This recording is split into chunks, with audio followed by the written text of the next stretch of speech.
अच्छा, पहले इंग्लैंड क्या कहता था कि क्या हो तुम, अब हम इंग्लैंड से पूछते हैं अबे तो क्या है बे।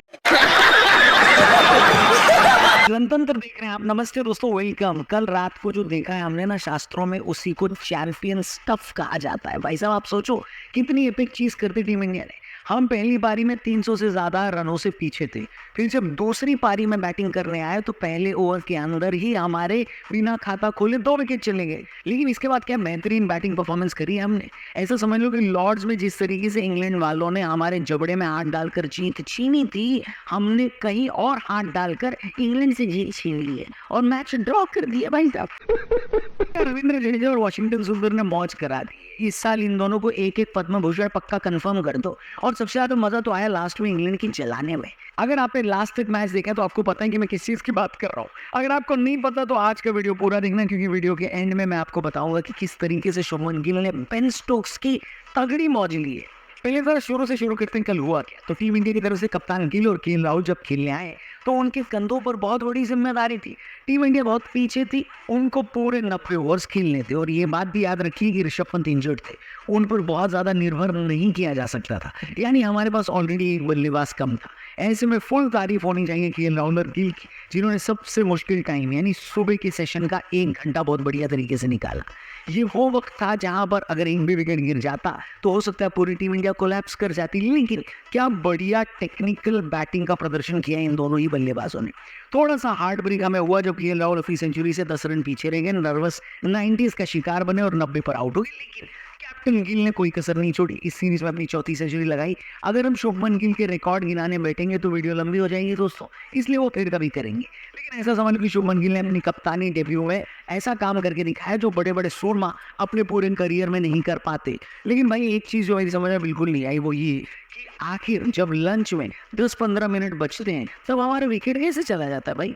लंच बिल्कुल होने वाला था और तभी शुभमन गिल आउट हो गए और एक बार फिर से इंडियन कैंप में तनाव की स्थिति हो गई। दोनों सेट बल्लेबाजों का विकेट लेने की वजह से इंग्लैंड एक बार फिर मैच में आगे हो गया था और लंच तक हमारा स्कोर हो गया 4 विकेट के नुकसान पर 223। लंच के बाद शुरू हुआ एक और घमासान। क्रीज पर मौजूद थे सर रविंद्र जडेजा और वॉशिंगटन सुंदर। जडेजा लॉर्ड्स टेस्ट में टीम इंडिया को जीत के नजदीक नहीं ले जा पाए थे क्योंकि उनके पार्टनर खत्म हो गए थे। लेकिन यहाँ उनको वॉशिंगटन सुंदर के रूप में एक बेहतरीन साथी मिला, जिसके साथ मिलकर उन्होंने प्रेशर सिचुएशन में भी कमाल की बैटिंग करी है। पिछले मैच में हाफ सेंचुरी लगाने के बावजूद जडेजा ने अपना तलवारबाजी वाला सेलिब्रेशन नहीं किया था क्योंकि मौके की नजाकत थी, टीम इंडिया हार रही थी। लेकिन यहाँ पर हमको उनकी हाफ सेंचुरी के बाद वो सेलिब्रेशन देखने को मिला। दूसरी तरफ गाबा टेस्ट बचाने वाले वॉशिंगटन सुंदर थे। अच्छा आपको पता है वॉशिंगटन सुंदर ने गाबा टेस्ट के बाद अपने कुत्ते का नाम गाबा रख दिया था। कल के बाद उनको एक और कुत्ता पाल लेना चाहिए और उसका नाम रख देना चाहिए ओल्ड ट्रैफर्ड, है कि नहीं? बात तो सही है। चाय तक आते थे इन दोनों ने ऑलमोस्ट खतरा टाल दिया था। दूसरे सेशन में एक भी विकेट नहीं गिरा था। इंडिया का स्कोर हो गया था 322 पे 4 और हमने लीड लेना शुरू कर दिया था। अब जब चाय के 1 घंटे बाद भी विकेट नहीं गिरा तब आया गेम में असली ट्विस्ट।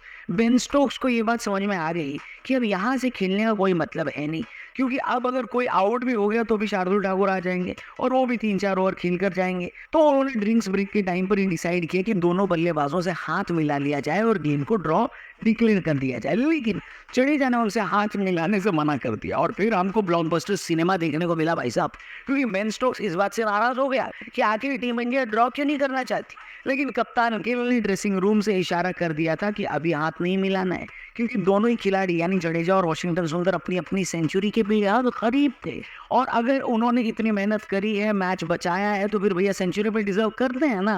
लेकिन बेन स्टोक्स को ये बात पसंद नहीं आई।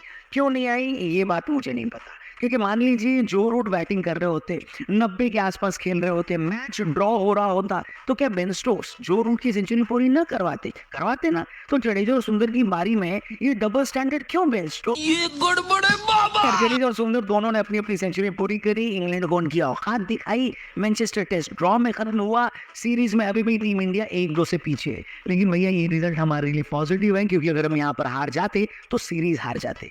कम से कम अगले टेस्ट मैच को जीतकर सीरीज बराबरी करने का मौका तो हमारे पास है।